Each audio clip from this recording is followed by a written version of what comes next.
নমস্কার বন্ধুরা, welcome to my channel Shubhra cooking and blog.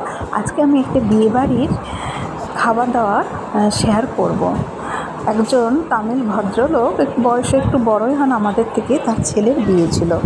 বিয়ের রিসেপশনে আমরা গিয়েছিলাম। আর আজকে একটু দেখিয়ে দিই আপনাদের যে তামিল বিয়ে বাড়িতে কেমন খাওয়া দাওয়া হয়।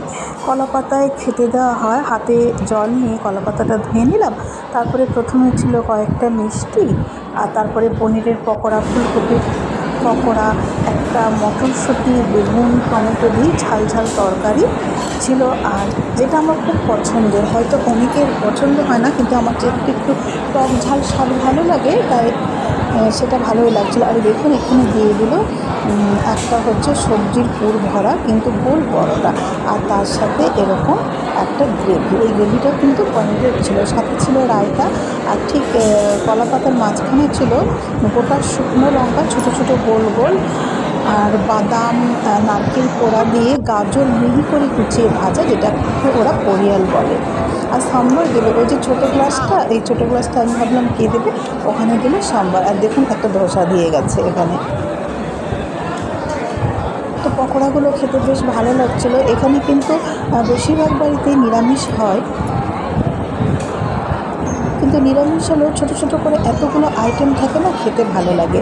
এরা করেনি, কিন্তু অনেক বিয়ে বাড়িতে খুব ছোটো ছোটো ইডলি থাকে। হ্যাঁ, একটা ছিল কিন্তু ইডলি ভাজা, যেটাকে বলে। ওই দেখুন দূরে সাদা রায়তার পাশে ওই যে ছোটো গোল মতন, ওটা ছিল কিন্তু ইডলি ভাজা। ইডলি ভাজার ভিতরে কিন্তু মটরশুঁটি, গাজর, বিনস এগুলো থাকে। এখানে চলে এলো ভেজ বিরিয়ানি।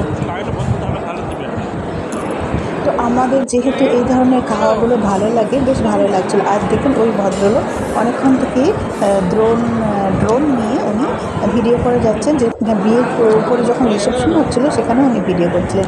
আর এই তরকারিটা আমার ভীষণ প্রিয়। আমি যেখানে হোটেলে গেলে কিন্তু পাঁপড় ভাজা দিয়ে, নিরামিষে শুধু এই তরকারিটা দিয়ে ভাত খেয়ে নিতে পারি। এটা টমেটো আর বেগুন দিয়ে একটা ঝাল ঝাল সর্ষে বাটা দিয়ে তরকারি। দেখুন খাওয়া দাওয়া তো হয়ে গেছে, আর শেষকালে একটু ফল মুখে দিলাম। আর হাতে আমার ছিল ব্যাগ, যেটা এই বিয়েবাড়িতে, যে কোনো তামিল বিয়েবাড়িতে গেলে ওরা একটা রিটার্ন ব্যাগ সাধারণত দেয়, মানে ব্যাগই দেয়, তার ভিতরে একটা ছিল নারকেল, আর ছিল ফলগুলো খেতে খুব ভালো লাগছিলো, বিশেষ করে ড্রাগন ফ্রুট ছিল।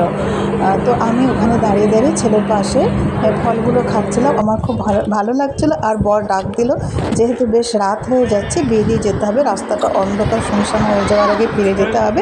ভালো লাগলে সাবস্ক্রাইব প্লিজ।